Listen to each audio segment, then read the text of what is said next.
ก็ดำเนินรายการ2 ชั่วโมงวันการก็เข้ารายการ1 ชั่วโมงต่อจากนั้นก็เป็นท่านสาธิตธีระปัญโยในวันอังคารยังตะวานี่ส่วนวันพุธนั้นวันนี้ก็เข้ารายการครึ่งชั่วโมงแต่ว่าวันการนี้ท่านสาธิตธีระปัญโยดำเนินรายการต่ออัตมาภาพ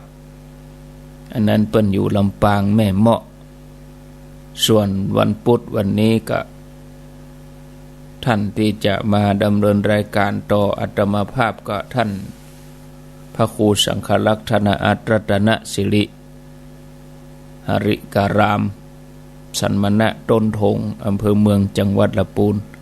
เป็นประจำกู้วันพุธส่วนวันพัดวันพุธบะหมี่นะญาติโยมพัดชุกเสารายการมาเจ้าบะหมี่แล้วช่วงนี้รายการเมื่อค่ำยามแรงก็อาตมาภาพก็งดไปนิมนต์ท่านชัยวัฒน์เปิ้นจัดแทนเวลาบ่าย3มาใจ15 นาฬิกาก็คือบ่าย3นั่นนะเนาะบ่าย3 โมงถึง5 โมงแรง15 นาฬิกาถึง17 นาฬิกา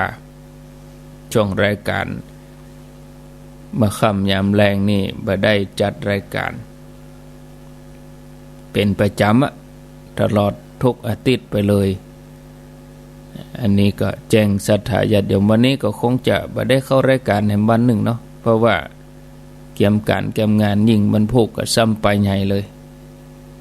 งานก็เข้มข้นเข้ามาท่านผู้ฟังวันพุธนี้ก็คงจะติดตามฟังถ่ายทอดทาง Facebook ทางระบบออนไลน์ของทางวัดฝ่ายหินนะ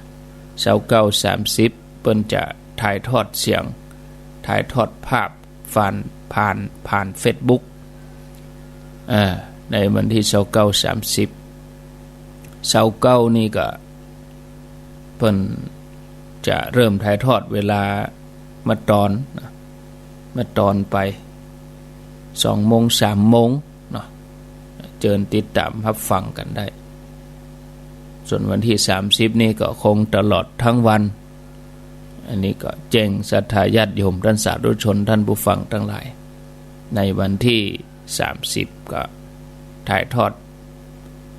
ทางภาพและเสียงให้ญาติโยมได้ติดตามรับฟังรับชมกันเนาะ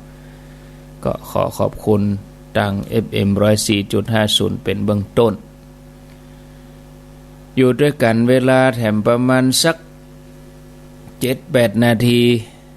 กำเดียวจะตัดสัญญาณไปที่วัดสันมณะต้นทงท่านพระครูสังฆลักษณอัตรัตนสิริเปิ้นก็จะได้จัดรายการให้ญาติโยมได้ยินได้ฟังช่วงนี้อาตมาก็ไปได้มาประศรัทธาญาติโยมอย่างเต็มที่รายการก็ขาดเกินศรัทธาญาติโยมก็ต้องขออภัยคงจะได้มาปะญาติโยมในเริ่มต้นเดือนหน้าคือเดือนพฤศจิกายนพุ่นนะถึงจะได้มาปะมาพบท่านผู้ฟังทั้งหลายต่อไปนี้ก็จะอู้ธรรมะเน้อก็กว่าเวลาคาบเกี่ยวอู้ไปบรรจบกันเดี๋ยวจะไปเหลื่อมล้ำเวลาของเปิ้นก็อยากจะฟังญาติโยมท่านทั้งหลายที่ฟังอยู่ประเด็นเนี้ยโทรศัพท์เข้ามาเนาะเช็คผลการนับฟังประมาณสัก 5-6 นาทีนี่เป็นเบื้องต้นเสียก่อนเมื่อจับเวลาแล้วก็ก้อยตัดสัญญาณไปที่วัดสันมณะต้นทงคือญาติโยมโทรไผที่โทรศัพท์มาได้ก็เจริญปอนโทรมาแจ้งผลการนับฟังก็ได้ตื่นขึ้นมาแล้วเนอะฟังอยู่เนอะอีกนะอย่างน้อยก็เสียงหนึ่งทำให้หูว่ายังมีคนฟังอยู่ไม่ได้ ตื่นขึ้นมาอู้คนเดียวรายการที่เปิ้นจะต่ออาตมานี่เปิ้นก็ยังจะฟังแล้วก็เข้าใจว่ายังมีคนฟังมีคนอู้คนจ่า0998366322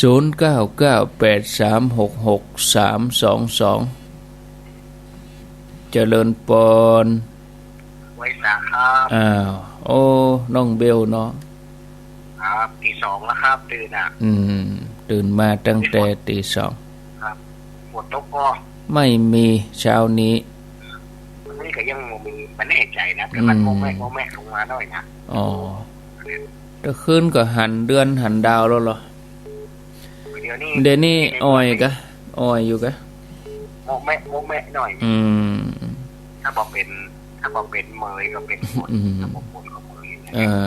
ไปตามดินฟ้าอากาศเนาะสาธุน้องเบลเนี่ยโอ้เปิ้นติดตามตลอดเจริญปนไหว้เจ้าท่านพระครูโทษจากที่ไหนตั้งใดอยู่บ่อสร้างสังกะแปงเจ้าแม่ไข่แก้วเจ้าแม่ไข่แก้วอยู่บ่อสร้างเนาะเจ้าฟังอยู่เจ้าสันกำแพงบนฝนตกก็แม่เมื่อคืนนี่บ่ตกเจ้าตะวานี่ตกตะคืนมาแล้วมีเนาะอันนี้บ่มีเจ้าน่ะตะคืนตั้งแต่คืนน่ะบ่มีเนาะเจ้าบ่มีเจ้าโมทนาเจ้าฟังอยู่นะเจ้าเป็นกำลังใจให้ท่านพระครูนะเจ้าตะวานี่อาจจะเป็นฝนหาเย็น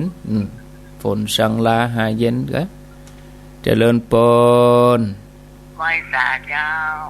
ยายอ้วนค่ะเจ้าฟังฝนตกก็ยายอ้วนบ่มีเจ้าตะวานี่มีนะเนาะเจ้าตะวานี่มีตะวาแม่เจ้าตั้งแต่มื้อนี่ตี 3 ตี 4ตี 3 ตี 4มันตกไปแล้วเนาะปดโถตกนักแต่นักว่านักอะจนถึง 7 โมงกว่าเจ้าแล้วอกแล้วใจฝนหาเย็นเจ้ายินดีเนอยายอ้วนเนอไว้แต่เจ้ายายอ้วนกิติลังกา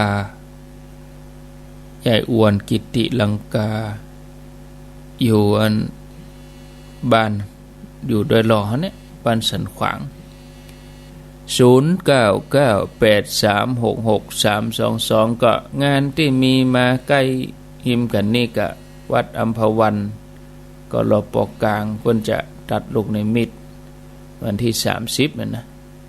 ท่านผู้ฟังญาติโยมก็พร้อมเดียวกันกับกฐินแต่คนละเวลาเนาะเจริญปนท่านค่ะโทษจากดังใดพัฒนาที่ดินค่ะพัฒนาที่ดินฟังชัดเจนดีก็โยมชัดเจนดีค่ะชัดเจนดีค่ะไม่ได้นี่อยู่ไหนอยู่สารปีก็ว่าอยู่ห้องจ้างนี่โยมอยู่แม่ลิมค่ะท่านอยู่แม่ลิมค่ะอยู่แม่ลิมเนาะอนุโมทนาสาธุเนอพัฒนาที่ดินแม่ริมเจียงใหม่แหมสัก2 สายก็น่าจะได้อยู่ตี 3 กับ 28 นาที0998366322โอ้เป็นว่าคนฟังกันแน่นนามกันดูนี่เจริญปนพระเจ้าแม่คู่กะกลางบันทาเทนเจ้าท่านบันทาไปรวมทำบุญกับทานวันนั้นเลยก็เจ้าได้ยินชัดเจนดีชัดเจนดีเนาะชัดเจนเจ้าฟังกันนักกันหลายเนาะยินดีนักเนอสาธุบันทาฟังหลายวันนั้นเปิ้นมาเอวหาพี่น้องบันทาเปิ้นมาเอวหาอาเตอีก่อนเด้อญาติโยม โทรมาก็คงจะบ่ติดละเพราะว่าปิดโทรศัพท์แล้วต่อไปนี้ก็ฟังรายการมรดกธรรมล้านนาโดยท่านพระครูสังฆลักษณ์ธนอัตรัตนสิริวัดหริการามตั้งแต่เวลานี้เป็นต้นไปอาตมาภาพนำรายการจากลาท่านผู้ฟังไปก่อนจะปะกันทำกรรมตี 5ในเครือข่ายขึ้นสีขาวค่อยมาปะกันช่วงตี 5ปุ่นก็ฟังสาระธรรมะต่อไปอยู่ดีมีสุขเป็นของทัตถาญาติโยมทั้งหลายความจุ่มอกเย็นใจจงได้บังเกิดแก่ทุก